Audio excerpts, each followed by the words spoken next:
प्रश्नावली 1.2 का पहला क्वेश्चन देखेंगे। निम्नलिखित संख्याओं को अभाज्य गुणनखंडों के गुणनफल के रूप में व्यक्त कीजिए।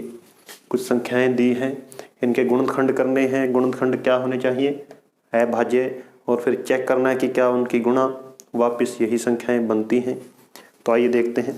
पहला पार्ट 140 संख्या हमें दी हुई है, भाज्य संख्या है। इसके गुणनखंड क्या होंगे? पीछे 0 है तो 2 से भाग हो रहा है, फिर से 2 से हो रहा है 35 पर। अब 2 से भाग नहीं होता, 3 से भाग नहीं होता, 5 से हो जाएगा। 5 7 35 और 7 एकम 7। तो ये सारी संख्याएं जो हमने गुणनखंड के रूप में व्यक्त की हैं, ये क्या है? अभाज्य संख्याएं हैं। तो हम 140 को क्या लिख सकते हैं? 140 बराबर 2 गुणा 2 गुणा 5 गुणा 7। तो यही हमारी जो अंकगणित की आधारभूत प्रमेय है, यानी उसके मुताबिक प्रत्येक भाज्य संख्या को अभाज्य संख्याओं के गुणनफल के रूप में व्यक्त किया जा सकता है। यानी ये जो सारे गुणनखंड होंगे ये क्या होंगे? अभाज्य होंगे। दूसरा पार्ट 156, पीछे 6 है तो 2 से भाग हो जाएगा। 2 7 14 और 2 8 16। फिर से 2 पर भाग हो रहा है 39। अब 2 से भाग नहीं होता तो 2 के बाद अगली अभाज्य संख्या 3 से चेक करेंगे। 13 3 39 और 13 खुद एक अभाज्य संख्या है तो खुद से ही भाग होगी। तो 156 बराबर क्या हो जाएगा? 2 गुणा 2 गुणा 3 गुणा 13। उसके बाद 3825। अब पीछे 5 है तो 2 से भाग नहीं होता।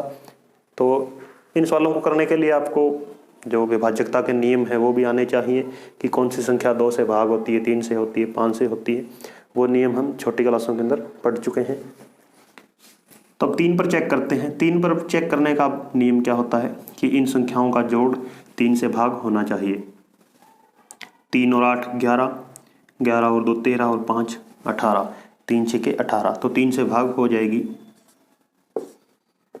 3 एकम 3, 8 से करेंगे तो 3 दूना 6, 2 बच गए 22, 3 7 21, 1 15, 3 5 15।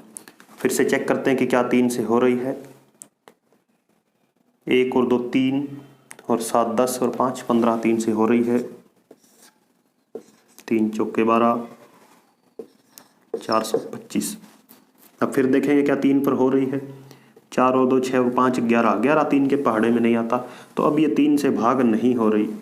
तो इसके लिए अब हम इसको 5 से चेक करेंगे। पीछे 5 है तो 5 से हो जाएगा। 5 8 40, 5 5 25। फिर से 5 पर हो रहा है 17। 17 क्या है? अभाज्य संख्या है तो खुद से ही भाग होगी। तो 3825 बराबर क्या होगा? 3 गुणा 3 गुणा 5 गुणा 5 गुणा 17। इसको हम ऐसे भी लिख सकते हैं 3 का स्क्वायर गुणा 5 का स्क्वायर गुणा 17, यानी 3 की पावर 2, 5 की पावर 2 और 17। तो एक आरोही क्रम बन रहा है। उसके बाद 5005। 3 से भाग नहीं हो रहा क्योंकि संख्याओं का जोड़ 5 और 5 10, 10 3 के टेबल में नहीं आता। तो 5 से होगा 1 0 0 1। अब 5 से नहीं हो रहा। अब हम इसको 7 से भाग देकर देखते हैं। 5 के बाद अगली अभाज्य संख्या 7 होती है। 7 के लिए भाग देके देखते हैं। 7 एकम 7, 3 हासिल 30, 7 चौके 28, 2 21 हो जाएगा।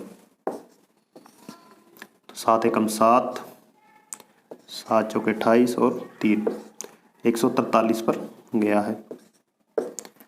अब 7 से नहीं होता तो अगली अभाज्य संख्या 11 से देखते हैं। 11 एकम 11, 3 बच गए 33, 11 3 33 और 13 एकम 13। तो हमारे अभाज्य गुणनखंड आ चुके हैं। क्या थे? 5005 बराबर 5 गुणा 7 गुणा 11 गुणा 13। तो इस तरह हम इनको आसानी से कर सकते हैं। अंतिम पार्ट 7429। इसके अंदर पहले 3 से चेक करेंगे क्योंकि 2 से तो नहीं हो रहा, पीछे 9 है।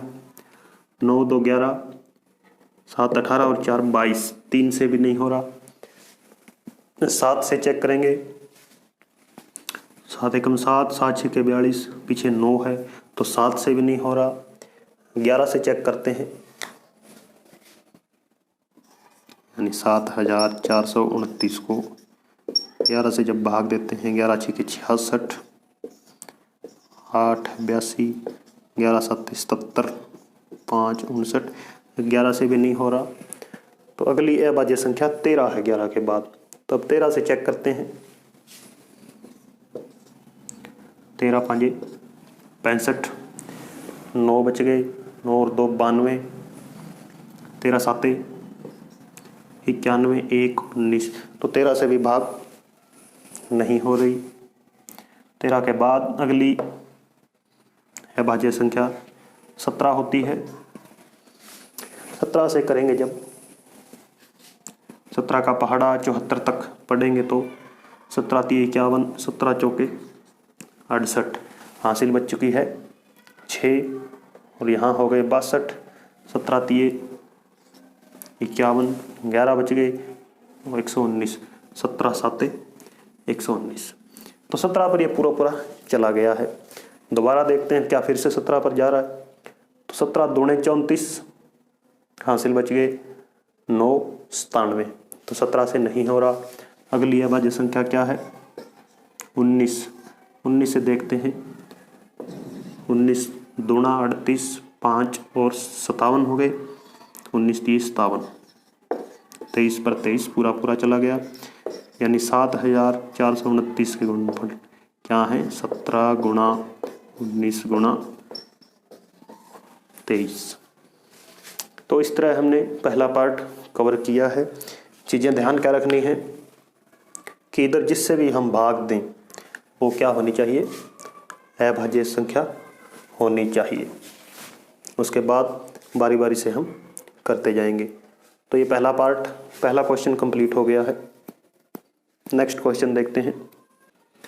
सेकंड क्वेश्चन, पूर्णांकों के निम्नलिखित युग्मों, पूर्णांकों के युग्म दिए हैं कि HCF और LCM दोनों ज्ञात करने हैं। फिर उसके बाद जांच भी करनी है कि दोनों जो संख्याएं हैं इनकी गुणा कर दें और जो HCF और LCM आए उनकी गुणा कर दें वो बराबर है या नहीं। तो हल 26 और 91 है। तो 26 और 91 का HCF ज्ञात करते हैं पहले। HCF निकालने के लिए हमारे पास अनेक विधियां हैं। गुणनखंड विधि से कर सकते हैं, यूक्लिड विभाजन से कर सकते हैं। तो हम गुणनखंड विधि का प्रयोग करेंगे। 26 के गुणनखंड क्या होंगे? 2 13 पर गिर जाएगा और 13 एकम 13। 91 के क्या होंगे? 91 सीधा 7 से भाग होता है।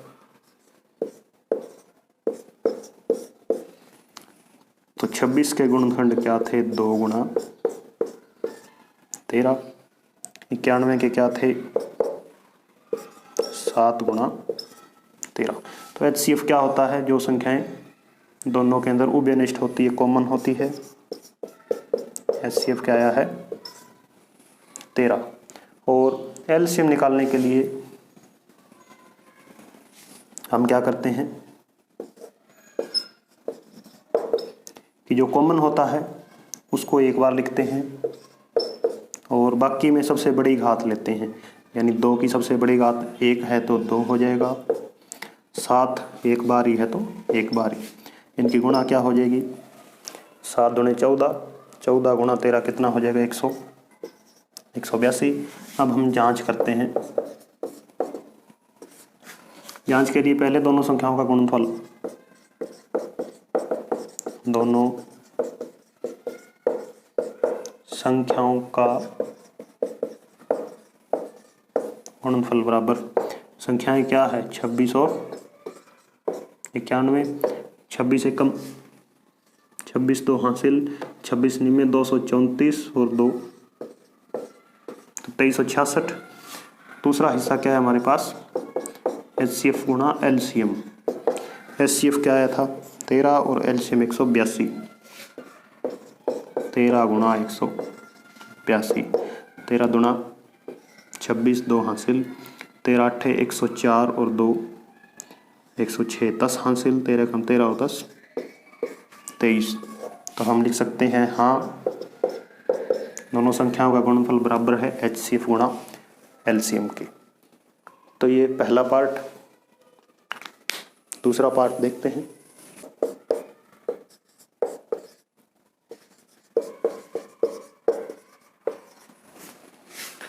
दूसरा पार्ट है 510 और 92।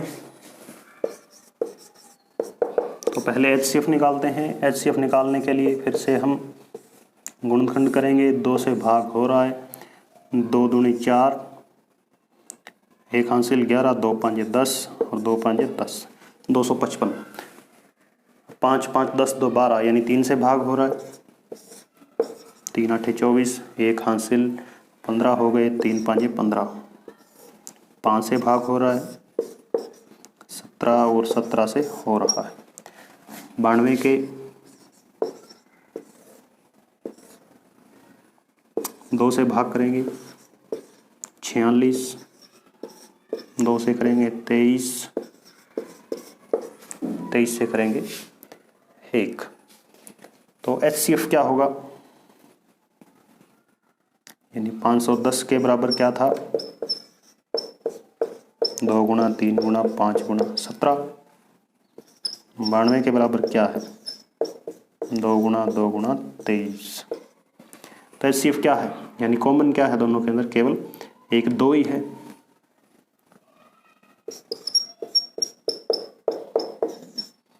और वहीं LCM अभाज्य गुणनखंड कर रखे हैं तो अभाज्य गुणनखंड विधि से ही निकाल लेते हैं। 2 इसके अंदर 2 बार है, इसके अंदर 1 बार, तो हम बड़ी घात लेंगे 2 गुणा 2, बाकी बच गए वो सारे ले लें क्योंकि 1 1 बार ही है। 3 गुणा 5 गुणा 17 गुणा 23, तो एक लंबी चौड़ी गुणा हो गई। इसके अंदर 2 दूनी 4, 4 3 12, 12 5 60, 17 और 23 की गुणा कर देते हैं, जो कि हमने पीछे गुणनखंड किए थे 391 थी। फिर से गुणा करते हैं 0, 6 कम 6, 39 छिक्का 234, 23,460 आ गया LCM। HCF आ गया 2। अब हम क्या बच गया हमारा टॉपिक, जांच। जांच के लिए दोनों संख्याओं का गुणनफल, गुणनफल क्या हो जाएगा, दोनों संख्याएं क्या हैं 510 और 92 हैं, गुणा कर देते हैं, 0 पहले लगा देते हैं, 51 और 92 की गुणा हम यहाँ कर लेते हैं। 51 से करेंगे तो 102 हो गया, 9 एकम 9, 9 5 45 यानी 4692 हो गया। 4692 एक 0 है तो 46,920। और क्या चेक करना है कि HCF और LCM की गुणा। HCF आया था 2 और LCM ये रहा 23,460, 23 दुना 46, 46 दुना 92 और तो हम लिख देंगे हाँ दोनों संख्याओं का गुणनफल बराबर है HCF और LCM के गुणा के। तीसरा पार्ट,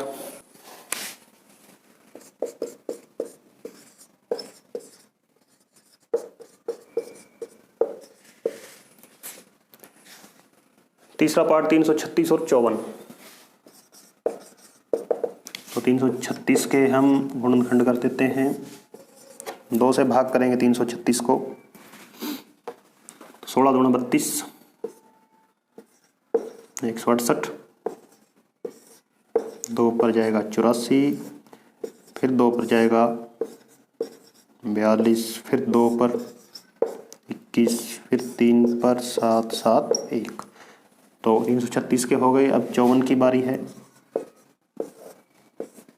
2 से 27, 3 से 9, 3 एकम 3। तो 336 के हमारे गुणनखंड क्या थे? 2 कितनी बार था? 4 बार।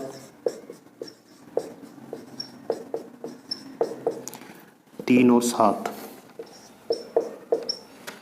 और 54 के गुणनखंड क्या थे? 2 गुणा 3 गुणा 3। तो HCF के लिए हम साझा ढूंढ लेते हैं। 2 इसके अंदर 4 बार, इसके अंदर 1 बार, यानी 1 बार ही साझा है। 3 उसके अंदर 1 बार, इसमें 3 बार, तो 1 बार ही लेंगे। तो HCF कितना हो जाएगा? 2 3 6। अब बारी LCM की।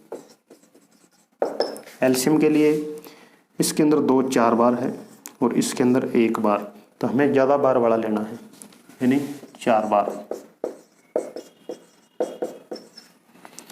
3 इसके अंदर 3 बार, उसके अंदर 1 बार, तो हमें ज़्यादा बार वाला लेना है, तो 3 बार। और 7 इसके अंदर 1 बार ही है। गुणा करते हैं। 16 और ये हो गई 27 और ये हो गए 7, यानी 16 गुणा 27 गुणा 7। 16 7 हो गए 112। 112 को 27 से करें, 27 दूना 54, हासिल 5, 27 एकम 27 और 5 32, हासिल 3, 27 एकम 27 और 3 30। तो LCM आ गया 3024, HCF 6। अब हम क्या करते हैं? जांच के लिए दोनों संख्याओं का गुणनफल क्या है? दोनों संख्याएं 336 और 54 गुणा कर लेते हैं। 4 6 24, हासिल 2, 4 3 12 और 14, हासिल 1, 4 3 12 और 1 13। 5 से कर लेते हैं। 5 31, हासिल 3, 5 3 15 और 3 18, हासिल 1, 5 3 15 और 1 16, यानी 4 4 1 8 18 144। तो HCF गुणा LCM क्या होगी? कितना है HCF? 6 और LCM 3024। तो आप देख रहे हैं 6 को 24 से करते हैं तो 144 और 6 थी 18। तो हाँ, इनकी जांच हमने सत्यता की जांच कर ली है। तो ये पहले दोनों क्वेश्चन आज हमने कवर किए हैं। Thank you.